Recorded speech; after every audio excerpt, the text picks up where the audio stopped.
الشيخ سعيد عشان خاطر العمال وعشان صحبتهم الحلوه. ابو فجي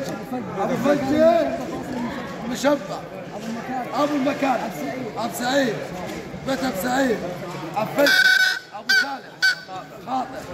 كل رجاله الساحل اللي حضروا شرفونا،